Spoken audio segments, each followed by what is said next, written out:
Hi guys, and welcome to our third Hangouts with Harry. Today we've got a special presentation. We're joined to you by, of course, my name, Harry, and also we've joined with Mitzi, who's from the Scholarships Office. And today we'll be talking a little bit more about co-op, a little bit more about the co-op applications, and also, more excitingly, a lot about the scholarships that we have on offer at UNSW that aren't co-op, a lot of the really in particular details that we will have that we can discuss with you guys about things outside of co-op. And yeah, throughout the presentation, so as I said, I'm Harry, and we're also joined by Mitzi, and we also have Trina and Shane in the room, who are from the Scholarships and the Co-op Office. Together we bring a wealth of experience, so hopefully we can answer any questions that you might have. On that, today we're hoping we can get a lot of your questions answered, and we will have some time at the end or throughout to answer those questions. So there's a live chat box that you'll see to your right. Please make sure that you're using that. If you have any questions at all, then you can just feel free to ask us, and we can hopefully get those on board, and we can make sure that you have the absolute best chance to succeed that you want. So a little bit about the co-op program was already covered in the first two Hangouts that I've done, and the links are in the bio underneath you. I talk a lot about what the co-op program is, and also then on my second Hangout a lot about how to apply and really the in particular details that we want to share with you guys that can help your application in the future. Today, I'll hand it over to Mitzi in a minute, who will be talking a lot about the Scholarships Office. There are also some great links in the bio about other scholarships videos that we've made about the application process. So I'd like to welcome now Mitzi to talk a little bit more about the scholarships process. Thanks, Harry. Hi, everyone. Good afternoon. I'm Mitzi from the Scholarships Office, or Scholarships team, and I'm happy to be here to discuss briefly the overview of the scholarships application process and to help answer your questions later on. So just a brief overview of scholarships. Usually we get the question, how can I get a scholarship, or how do we apply for a scholarship? So there are three main methods. One is by direct application, and that's through our website, the scholarships.unsw.edu.au. Second is by UAC for equity scholarships. And the third method is by auto-selection or automatic selection via the UAC application for admission. So I'll just show you a slide on the direct application that will also show our website. So what's being shown here is just a snapshot of some of the scholarships we offer. So we do have a variety of scholarships. We have lots of scholarships on offer, hundreds of scholarships. So be sure to check the scholarships website. The link is there, scholarships.unsw.edu.au. And while some of the scholarships look at academic achievement alone, we will also recognize, or we do recognize, that you may make a contribution in other ways to your school and community. So a lot of the scholarships look at that as well. And some of our scholarships look at qualities such as leadership, community service, extracurricular or sporting activities. And scholarships are continually being added to our website, so there may be more opportunities in the future. And even when you're a first-year student already at UNSW, there will be lots of opportunities for current students. Okay, and I'll bring you to our next slide, which is, what do we ask on the application? So it's very easy. You have to register first or create a profile on the scholarships website, and then fill in your details, contact details, background, personal details, and everything else that's asked for. And then there are 5 general questions that are asked of you. And these general questions would focus on your academic achievement, your leadership skills, extracurricular activities, and your interest in the field of study that you have chosen. So we want to know what leadership skills and potential you may possess. And we also want to know, how do you work as part of a team? We want to know what you do in your school and wider community, what extracurricular activities you participate in, and what do you do to spend your time, and what are you truly passionate about? So your application should give us a picture of what makes you unique. And it's an opportunity to highlight the potential that we hope to support with a UNSW scholarship. So really just give your best self and present your achievements and everything on the application, and you will see it on our application page. And so I go to the next type of scholarship, which is the UAC applications. The UAC applications, we have Educational Access Scheme and the Equity Scholarships. So these equity scholarships are focused on providing support to students who may be disadvantaged or are experiencing some of these circumstances that you see on screen. So the EAS on the left and the equity scholarships on the right.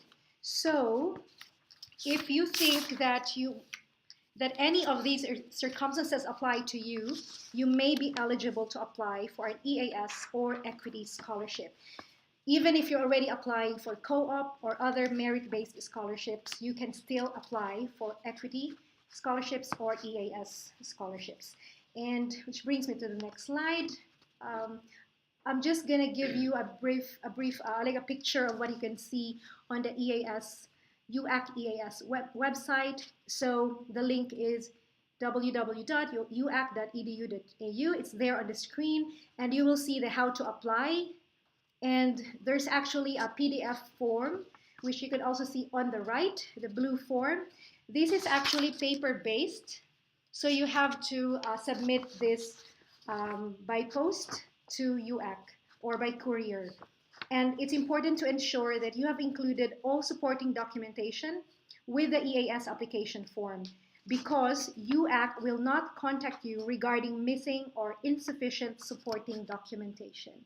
Okay, and the next type is the equity scholarship. I'll also show you a picture of the website. So when you go and log into the UAC equity page and apply section, you will see there apply now. So just click on that, and it's very straightforward. It's very easy. Just fill in the details and check the website for the dates for the different rounds of application. So it's important to note that for equity scholarships, you just have to apply once every year, and their year is actually from August to July. So they open from August and close July every year, and your application is valid for 1 year. So yeah, you can apply now, for example, or even next month maybe after you are done with the co-op application and the scholarship applications, and go to the equity website because they're open throughout the year. Okay, and okay, the third method of application is by automatic selection, and this is the easiest way because you don't have to do anything, you don't have to apply, we will find you. So this is based on your ATA results and based on the applications you submit through UAC.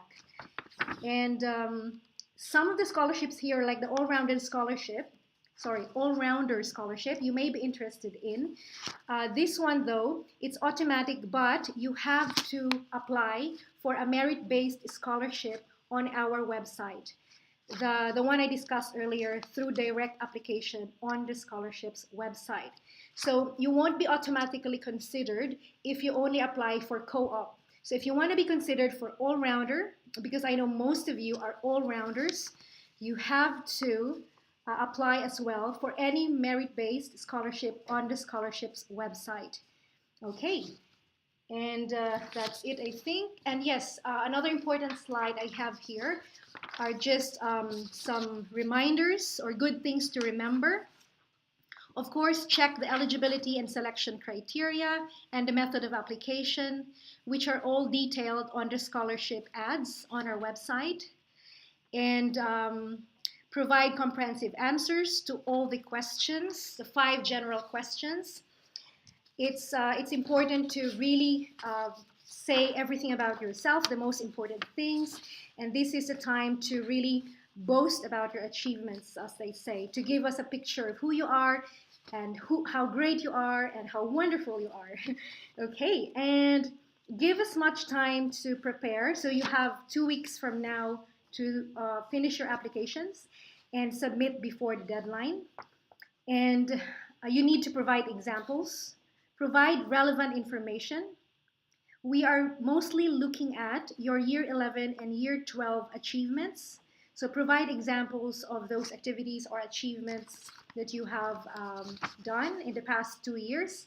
You can still include grade or Year 9 or Year 10 if they're really significant and you think they're really important to you and help in your development as a leader.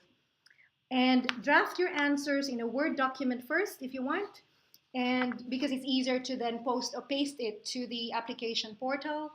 And don't forget there's a word limit, so just check the word limit. Save regularly so that you don't lose what you've typed in. And it's important as well to upload supporting documents. Don't forget everything that you have put in your application, everything that you've said that you've achieved, or all your positions. You should have supporting document to support this, to what you have said in your application. So this should be in one PDF file. You can combine several certificates, for example, or let's say a reference letter from your advisor, and combine them all in one PDF file. Okay, and there may be specific questions for specific scholarships, so don't forget to you will see it on the screen, specific questions, so don't forget to answer those as well for some of the scholarship programs. And most important of all, be honest, be genuine, be authentic.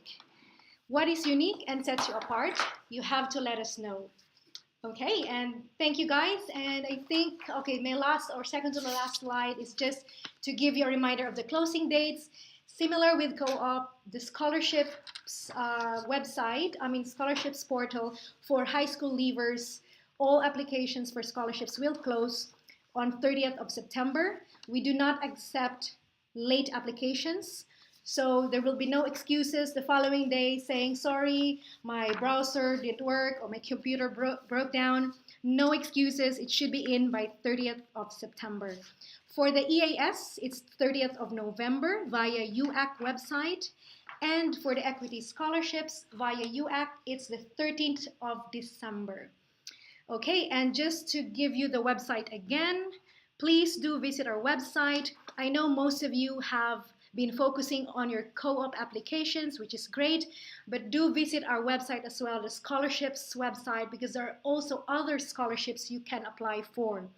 And remember, you can apply for multiple scholarships. You can apply for co-op, you can also apply for the rest of the scholarships in our website, as long as you satisfy the eligibility requirements. And it will be good if you actually maybe get 2 offers. So we'll see. So yeah, so it could be one of your options as well to have just and I don't want to say a backup, but if you really, of course, want to go for co-op, go for it, and you have other scholarships as well in the scholarships portal, then you'll never know which one you're gonna get. You might even get 2 offers, which is great. With regard to holding 2 scholarships, it depends on the discretion of the manager about holding concurrent scholarships, but it will be better to have 2 offers and then choose one if it happens. Okay, so I think that's the main thing. So we just had a question come in, and the question was, how many documents can we submit for equity? Okay, for equity scholarships, all the supporting documentation is detailed in the UAC website. So it's actually on the UAC, the equity page of the UAC website, the one I showed you earlier. So if you go to that, while you fill in the details, you will be asked to upload some supporting documents. Oh, so someone's asking, Dylan's asking about equity and EAS. So they are separate, so you can apply for equity scholarships in the equity website and also apply EAS scheme on the EAS page on the UAC website as well. So yes, you have to apply for 2. And what else we should write? And the final question is, when do scholarships come out? Thank you, Dylan, for your questions. Okay, the scholarship outcomes will be progressively announced starting December and onwards. Yes, and you can check your status online by logging in and going to your profile and looking at the status.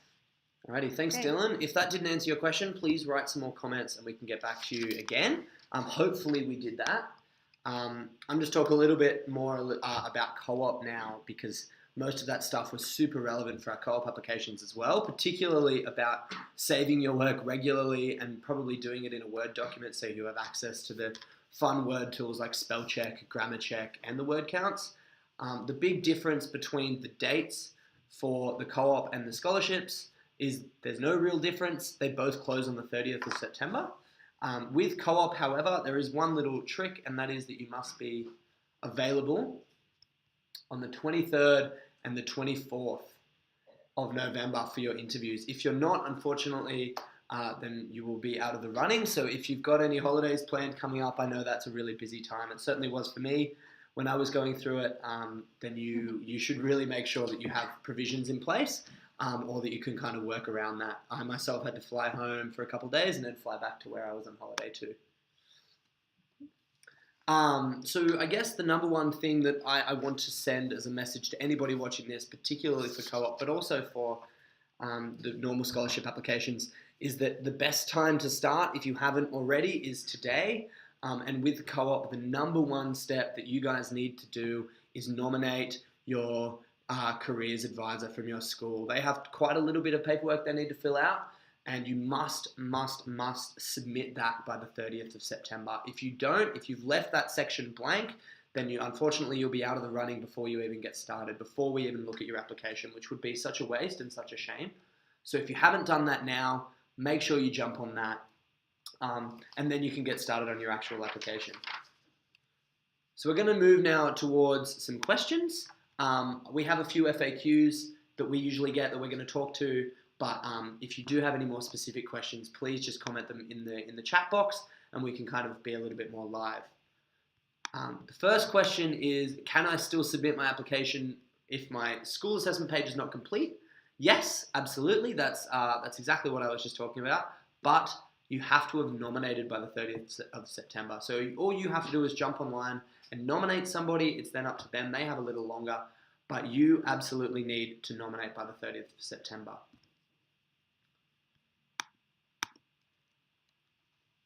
Next question, we'll just jump back to the PowerPoint. My activity doesn't appear in the list. Does that mean it's not important? That's a really co-op specific question. I talked a lot about this in my stream number 2. So if you're not quite sure about the answer, then jump online and watch that 20-minute video. But the short answer is absolutely not. We know that there is no one list that could ever define our future co-op scholars, nor would we want there to be. We put some helpful tips down for you guys to get started, or some things that kind of the catch-alls that most people are involved in, or many people are involved in. But if you have activities and achievements that aren't in the list, then please tell us about it.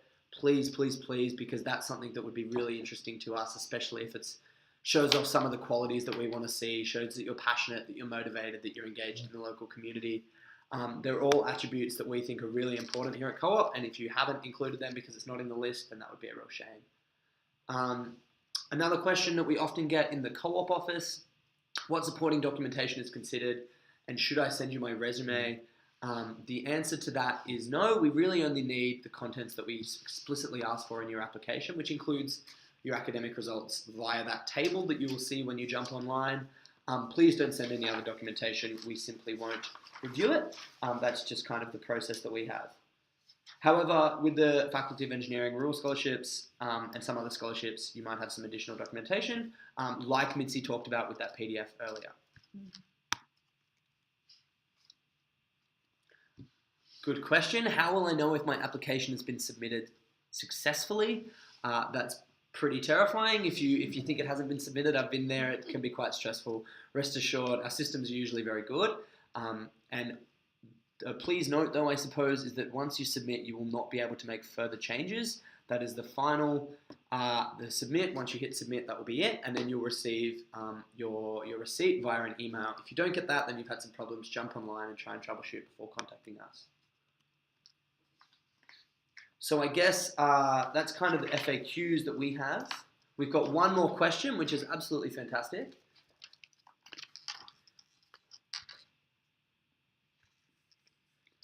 Can you update your profile? Yes. So that question is from CandyFrolic23, lovely name. I started my application before I got my UAC number. What do I do? Very, very good question. We covered that extensively in stream number 2. So not to worry if my answer isn't quite comprehensive enough. The short answer is you're fine. Don't worry too much about it. Simply jump online and update that details. It's really simple to do on the website. It's just on the left there under personal details, and it's perfectly fine. Luke Croak has just sent a question. What are the industries and companies that are linked to the Advanced Mathematics program? The best way to find that out to get the absolute utmost detail is to look at the website. Unfortunately, I know that sounds like a really gimmicky answer, but that is honestly the best way because we do have a little bit of change. Companies love to get on board because they see how good you could potentially be.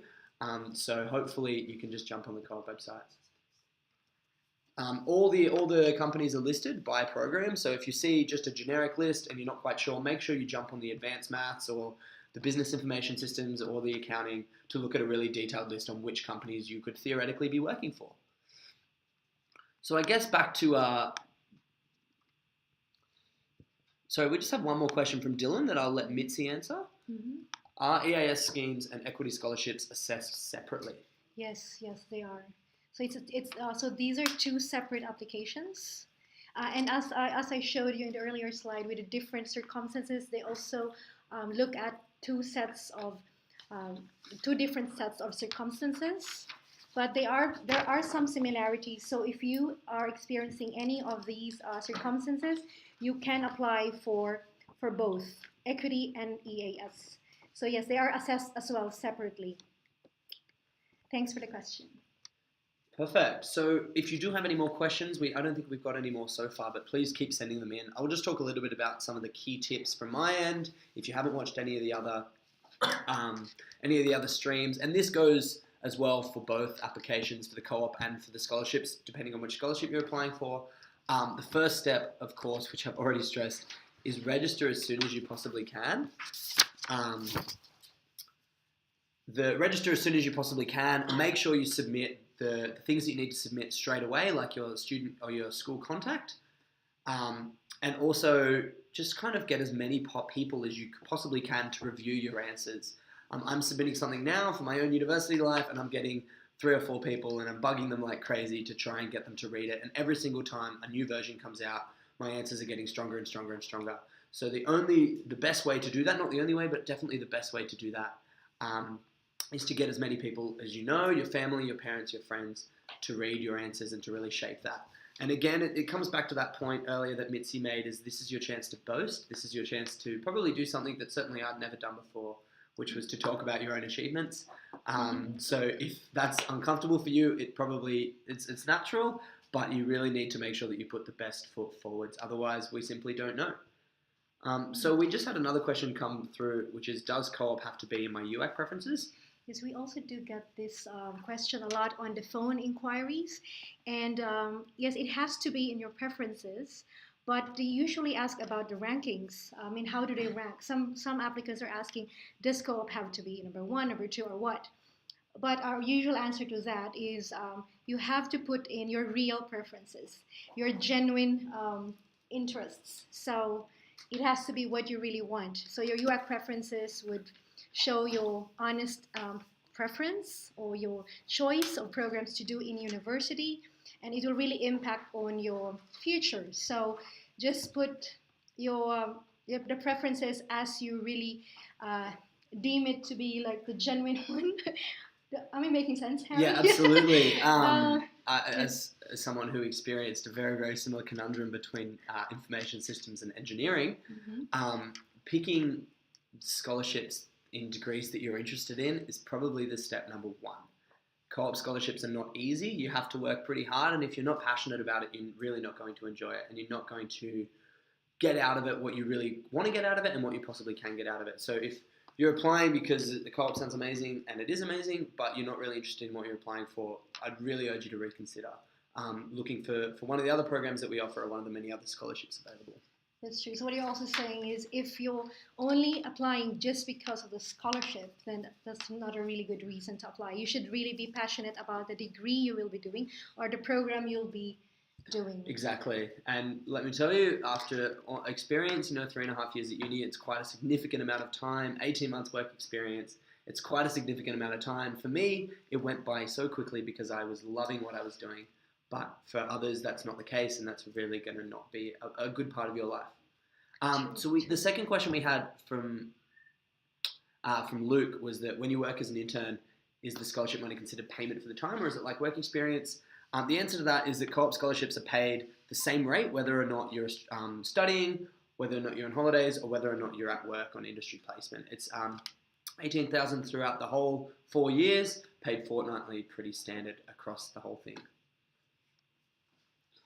Great question from Balloon and I. Sorry, just before I hand it back over to Mitzi, would you recommend against putting preferences in different fields? For example, what I did, business infosys, go you, and also chemical engineering. The answer to that, I suppose, and Mitzi might have a different perspective, but for me it's, if you're really passionate about both, then you could probably put both. You might be asked that question in an interview. I was asked that question at interview, which one are you passionate about, engineering or commerce? And my short answer was both. I hope that worked. Obviously, it must have had some weight. But again, you're really not doing a double degree. You're doing a single degree. So if you're sort of passionate about chemical engineering and you're really passionate about information systems and you put down chemical engineering, then you're going to be in exactly the same point that I just talked about.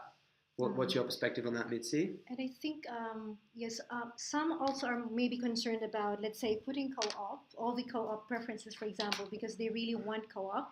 But then they ask, what if I don't get a co-op scholarship? So it's important to remember that on UAC, you can change your preferences actually up to December 17, but have a look at the UAC key dates, because you can actually still change your preferences accordingly after you maybe get the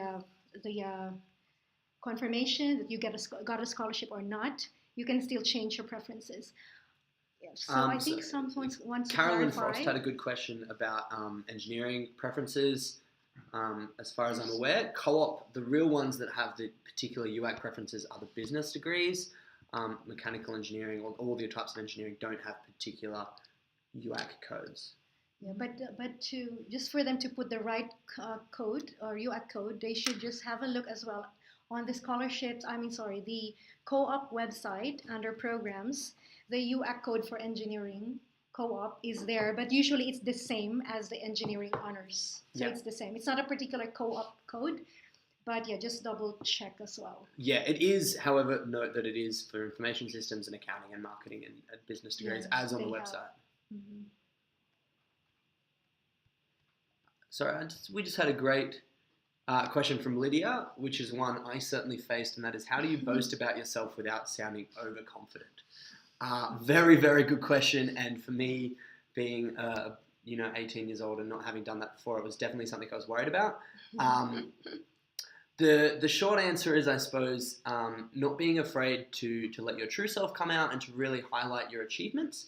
Of course, there is a fine line between being overconfident, but if you state what you've done and it's true and it's backed up by some numbers maybe, or some sort of personal experience and learning curve, then I don't think it's necessarily boasting to say, oh yes, I did work for 5 years, or yes, I was school captain and this is what I came out of it.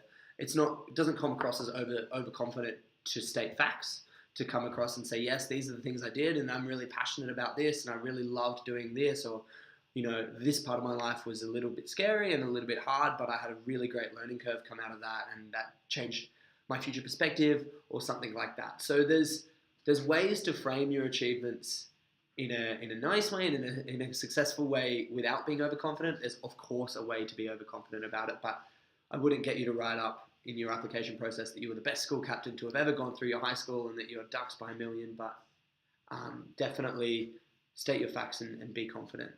And then to add to that, I think, Harry, is there is a difference between arrogance and confidence. So it is okay, perfectly okay, to be confident and just give your achievements because they're true. They're true, right? As long as you really did these achievements, you really done all these things, then there's no point in being too shy about it. Just let it out there, put it in your application, and that's a good kind of confidence. But of course, being arrogant is a bit different. But I think arrogance comes out maybe in the interview. I don't know. Yeah, definitely. Yes, so. And that's a good point, is that your true self will probably come out in the interview anyway. You'll probably be nervous.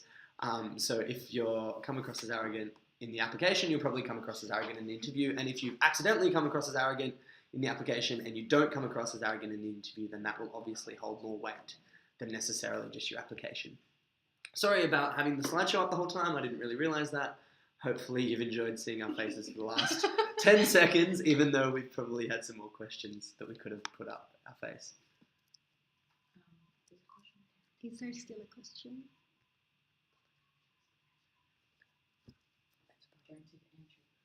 The guarantee. So Dylan just asked the guaranteed entry question. Sorry, I'm just getting help from my brain's trust on that one because I'm not familiar with that question. Trina, what was the answer to that? Sorry.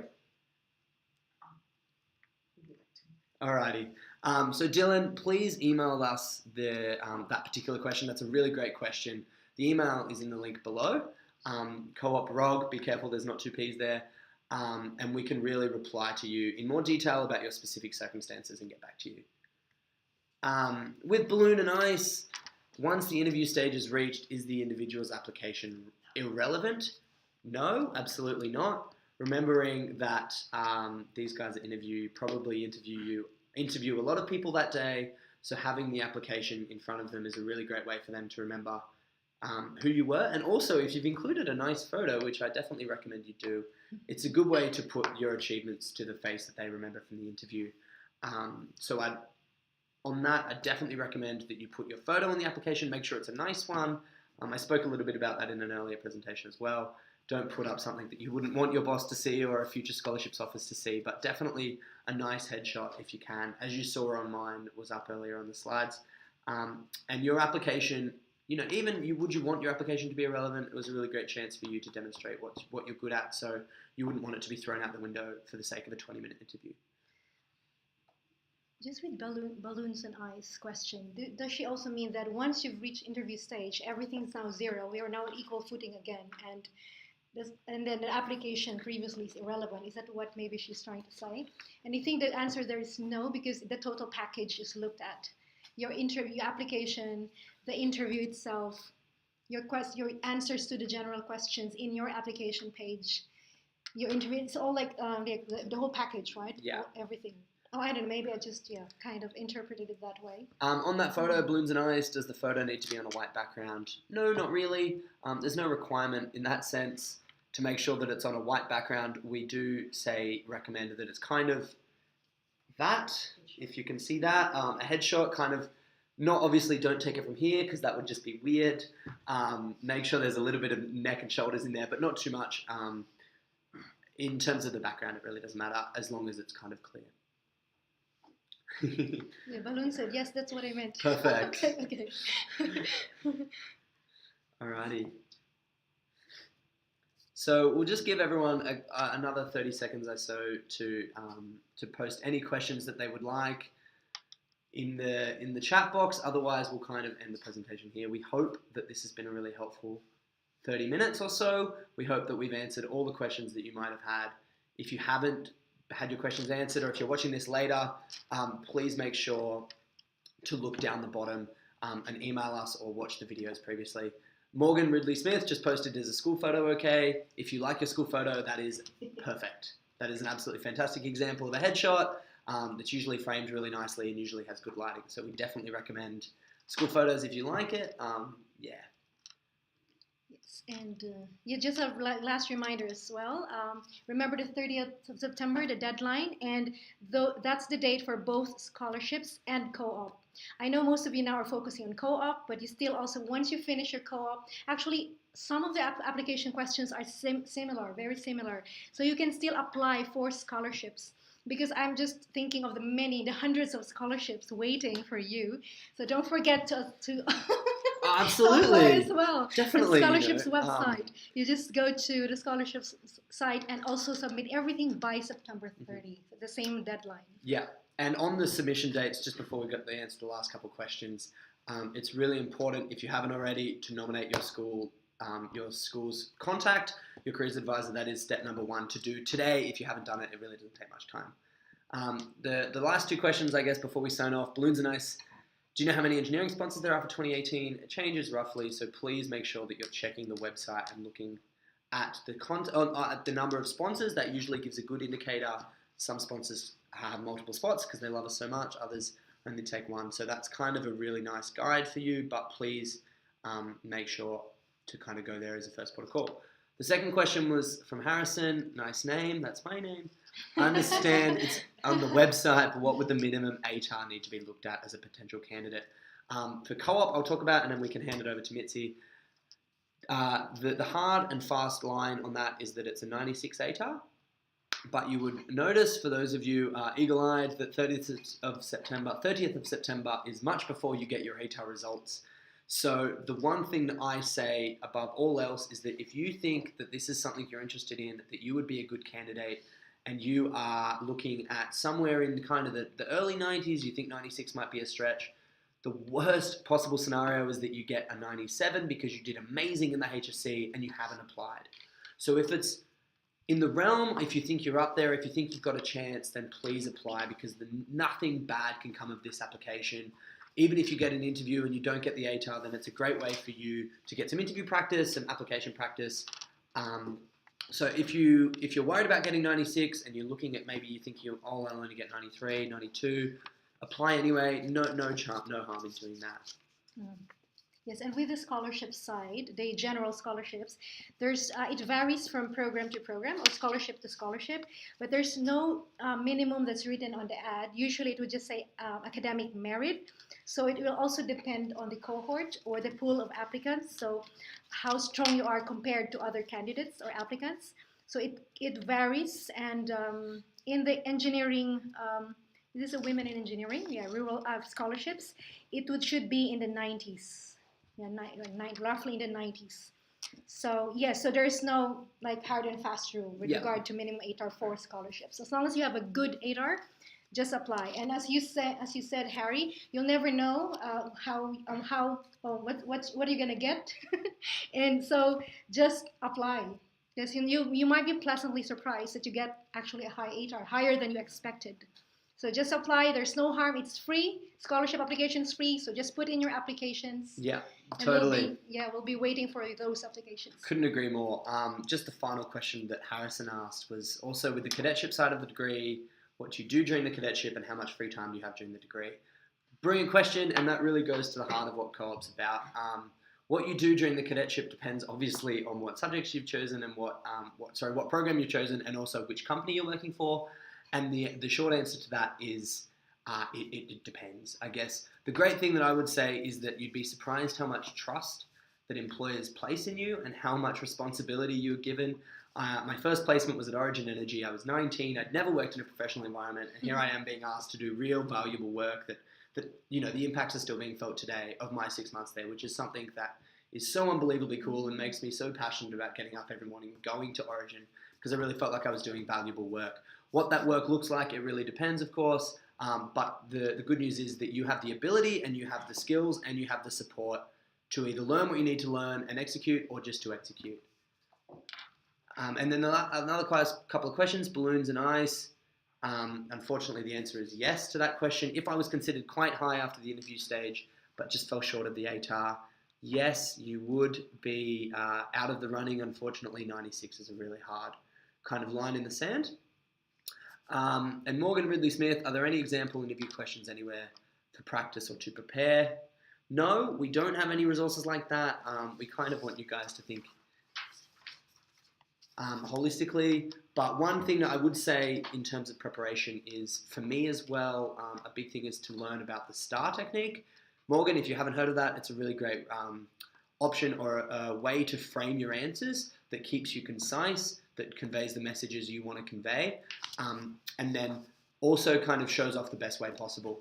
With regards to what you're going to apply the STAR to, I'd encourage you to think about some of the scenarios you've been involved in. A lot of them will be in your application, some of them won't be, that you can kind of use to demonstrate. If you read through the lines in the application questions, you'll see, and you listen to me in my previous 2 Hangouts, you'll see what we're looking for. As co-op scholars, we're not trying to trick you in the interviews. We're really just trying to make sure that we understand who you are. So the types of skills that we're looking for in the application process are the same that we're looking for in the interview. So kind of be aware of that, I suppose. Cool. Alrighty, no more questions. So I think we'll end the slide there, or the end of the presentation there. As I said earlier, please, if you have any more that we haven't got around to, or you're watching this at a later date, hello, future person, please make sure you email us. All the contact information's in the bios. The previous 2 videos that I've made, as well as some great scholarship videos and some more in-depth details on the websites, are presented below in YouTube links, and also the scholarships and the co-op websites are presented below. So this is kind of your one-stop shop. Thank you very much for joining us. We hope you've enjoyed. Alrighty, Yes, any last words, Mitzi? Yes, Any thank wisdom? you as well. Thank you for inviting me to the hangout, and we were happy to assist or like answer the questions. And yes, just don't forget to, for the next 2 weeks, we still have 2 weeks, right? Don't forget to proofread your answers and maybe improve on it again before you submit, and that will really help a lot. No typos, no spelling mistakes. That sounds obvious, but it's been done and it's very painful. Yes, and don't wait for the last minute, please, guys. Don't wait for the September 30 to submit, because there might be technical glitches or whatever. And yeah, so it should be maybe at least, I don't know, 2 days before, at least. Yeah, definitely agree. If you're doing the application process on the 29th, that's when you start. It's impossible, right? Yes, yes. Please start early. And we'll be waiting for your application. Indeed. Yes. Good luck, everyone. We hope to see you soon on the 23rd. And yes, and don't forget, hit submit. Hit submit. On the 30th. Goodbye. Bye, guys. Thanks.